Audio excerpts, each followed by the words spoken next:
একটি ছেলেকে বলা এক বাবার হৃদয় ছোঁয়া কথা। বাবা ছেলেকে বললেন, আগে নতুন বউকে গরুর গাড়ি নয় পালকিতে করে আনা হতো, জানিস কেন? যাতে সবাই বুঝে নে একজন রাজরানীকে আনা হচ্ছে, সাধারণ কাউকে নয়।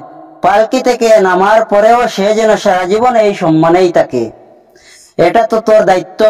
তুই জানিস নতুন বউ পালকিতে উঠে কি করে? সে কাঁদে। কার জন্য কাঁদে?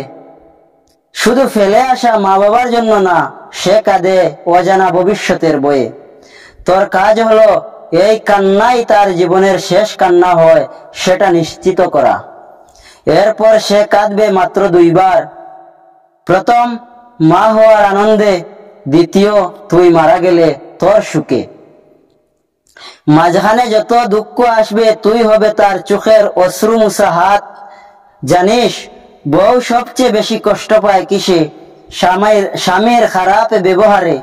আমি খুব রাগী, তবু কখনো তোর মায়ের সঙ্গে উঁচু গলায় কথা বলিনি। বিয়ে মানে একটা মেয়ের জীবনের তার নিজের কাঁধে তুলে নেওয়া। বিয়ে মানে একটা মেয়ের জীবনের ভার নিজের কাঁধে তুলে নেওয়া। এ দায়িত্ব ভুলে গেলে সৃষ্টিকর্তার কাছে জবাবদিহি করতেই হবে। আরেকটা কথা মনে রাখিস, তোর বউয়ের মা বাবাকে কখনো শ্বশুর শাশুড়ি বলিস না, মা বাবা বলিস। তুই যেমন বলবি তোর বউ তেমনই শিখবে। ভালোবাসা শিখানো শুরু হয় নিজের ব্যবহার দিয়ে। সৃষ্টিকর্তা সবকিছু দেখেন। তোর পাল্লায় তুই যা দিবি তিনি তার পাল্লায় ঠিক তাই দিবেন। বিয়ে মানে শুধু দুজন মানুষের বন্ধন নয়, এটা একে অপরের চোখের জল মুছে ফেলার চুক্তি। যদি বাবার এই উপদেশ ভালো লেগে থাকে তা শেয়ার করে ছড়িয়ে দিন, হয়তো কোনো এক ছেলের চোখ খুলে যাবে আজ।